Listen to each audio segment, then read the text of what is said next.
तुमच्या आणि माझ्या हेल्दी लाईफस्टाईलमधला हा एक छोटासा बदल. हाय, हॅलो, नमस्कार सगळ्यांना. आजपासून मी मिनी ब्लॉग स्टार्ट करत आहे आणि तो अतिशय खूप हेल्दी मिनी ब्लॉग आहे असं म्हणायला काही हरकत नाही आहे. कारण आजपासून माझ्या सगळ्या ब्लॉगमध्ये तुम्हाला काहीतरी शिकायला भेटणार आहे, काहीतरी मार्गदर्शन म्हणा, कसली तरी माहिती म्हणा, पण विषय रोजचा वेगवेगळा असणार आहे. त्याच्यामुळे तुम्हाला सबस्क्राईब करायला विसरू नका, लाईक करा, शेअर करा आणि छान छान कमेंट्स करा. आणि तुमच्याकडं पण जर त्या गोष्टींबद्दल काही माहिती असेल नवीन तर ती पण तुम्ही मला सांगायला विसरू नका. म्हणजे मला आणखीन काही गोष्टी ॲड करता येतील. ओके. आता ह्या वस्तूंकडे पाहून तुम्हाला समजलंच असेल की मी तुम्हाला हेल्दी का बोललेले आहे. पहिल्यांदा आपण ह्या सगळ्या वस्तू काय काय आहेत त्या माहिती करून घेऊ. हे ना आवळ्याचे तुकडे आहे, चांगले फ्रेश आवळ्याचे तुकडे आहेत. हे आलं आहे आणि हे गाजराचे तुकडे आहेत. हे गूळ घेतलेला आहे आणि हे लिंबूची अर्धी फाक आहे. हे तुम्हाला सगळ्यांनाच माहिती आहे. हा पीठ आहे आणि हा ओला म्हणजे धुवून घेतलेला म्हणजे फ्रेश असा मस्त पुदिना आहे. तर आपण आता याचं मिक्सरच्या एका भांड्यामध्ये सगळ्या गोष्टी टाकून एकदम मस्त बारीक करून घेणार आहोत. लिंबाची फाक तशीच ठेवलेली आहे कारण आपण नंतर लिंबू पिळणार आहोत त्या ज्यूसमध्ये. हे सगळं जे काही होते काप केलेले तुकडे सगळे मी ह्या मिक्सरच्या भांड्यामध्ये काढून घेतले आणि आता मी बारीक करून पेस्ट करून घेते, एकदम बारीक अशी. हे बघा, हा झालेला आहे माझा हेल्दी ज्यूस. कसा रेड रेड मस्त दिसतो. हा मी रोज पिते न चुकता, सकाळी सकाळी अनुषपोटी. पण तुमच्यासाठी आज जर हा दुपारी केला कारण मला हव्याचा मिनी ब्लॉग तयार करायचा होता. आणि लहान मुलांसारखा असा हा स्ट्रॉ टाकला की तो पटकन खाली होतो. हां, याचे फायदे तुम्हाला सांगायचे आहेत. याच्यामध्ये मेन आपला ज्यूसचा मेन भाग म्हणजे आवळा आहे.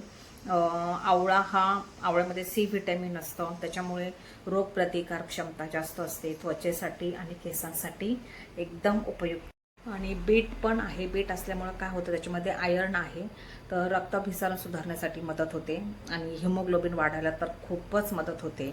आणि एकदम एनर्जी म्हणजे बीट आपल्याला असं खायला ज्यांना नको असेल तर त्यांनी ह्या ज्यूसमध्ये घालून नक्कीच प्यायला हरकत. आलं आणि पुदिना हे पचन संस्थेसाठी एकदमच उत्कृष्ट आणि एकदम फायदेशीर मानलं गेलेलं आहे.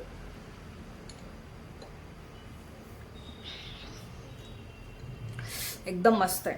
त्याच्यामध्ये गूळ, चवीला गूळ टाकतो आपण. गुळामध्ये साखर असते, हे विसरू नका. डायबिटीसच्या लोकांनी ह्याची मात्र दक्षता घ्या. बाकी सगळ्या गोष्टी आपल्या घरातल्या आहेत. आयुर्वेदिक म्हटलं तरी चालेल. त्याचे काही साईड इफेक्ट तर नाहीच आहे, कारण आपण ह्या सगळ्या गोष्टी आपण जेवणामध्ये वगैरे सलाडमध्ये वगैरे आपण यूज करतोच. त्याच्यामुळं त्याचा ज्यूस करून पिण्यास काही हरकत नाही. कारण रोज रोज सलाड खाणं नाही होत. मग ज्यूस रोजच्या आपण एक सगळ्या गोष्टी टाकायच्या मिक्सरला, पटकन गूळ टाकायचं, पाणी टाकायचं, मस्त. त्याचे फायदे खूप आहेत. म्हणून आजचा आपला हा हेल्दी जो ड्रिंक आहे, हेल्दी ज्यूस आहे, तो रोजच्या आपल्या आहारामध्ये समाविष्ट करायला काहीच हरकत नाही आहे. कारण आपण रोजच्या जेवणामध्ये जे सलाड आपण खातो किंवा कधीतरी टाळाटाळ करतो, तर कधीतरी कंटाळवाणा होतो की बाबा रोज रोज काय सलाड खायचं. मुलं पण खात नाही. मुलांसाठी सुद्धा तर सलाड देण्यापेक्षा जर हे सगळ्या गोष्टी पटकन जर मिक्सरच्या भांड्यामध्ये टाकून फिरवून त्याच्यात थोडासा गूळ टाकून मस्तपैकी एक सरबत म्हणून दिलं तर मुलंसुद्धा खूप आवडीने पितात. आणि आपल्या घरामध्ये जे वयस्कर व्यक्ती असतात तर त्यांच्यासाठी सुद्धा म्हणजे असं कडक असतात ना काही गोष्टी खाण्यासाठी, तर ते न खाता ह्या ड्रिंकमधनं सुद्धा त्यांना पाहिजे ती पोषक तत्वे त्यांच्या शरीरामध्ये जातात. तो पण एक फायदा आहे. आणि नेहमीच्या आहारामध्ये सगळ्यांनी सर्रास लहानपासून मोठ्यांपर्यंत ह्या ड्रिंकचे खूप फायदे आहेत. असं नाही की बाबा लहान मुलांनी नको घ्यायला, मोठ्यांनी म्हणजे एकदम म्हणजे आपल्या घरामध्ये जे वयोवृद्ध असतात की त्यांच्यासाठी नको असं पण नाही आहे काही. सगळ्यांनी घ्यायला पाहिजे. म्हणून मी ह्या ड्रिंकला खूप पसंती देते. आणि त्याने मी म्हणजे सगळ्या गोष्टींची कमतरता, शरीरातली भरपूर गोष्टींची कमतरता त्याने दूर होते. कारण मला हे अनुभवातनं मी सांगते. म्हणून तुम्ही सुद्धा ह्या ड्रिंकचा रोजच्या आहारामध्ये समावेश करा आणि रोज घ्या. त्याच्यामध्ये अजून आपण कढीपत्त्याचं पण पानं टाकू शकतो, थोडीशी कोथिंबीर पण टाकू शकतो, मध पण टाकू शकतो. म्हणजे मुलांना जर घ्यायचं असेल तर थोडासा गूळ टाका, थोडा मध टाका 1-2 चमचे, तरी पण खूपच भारी लागतो. थोडंसं सब्जा टाकला उन्हाळ्याच्या दिवसामध्ये तरी पण चालतो.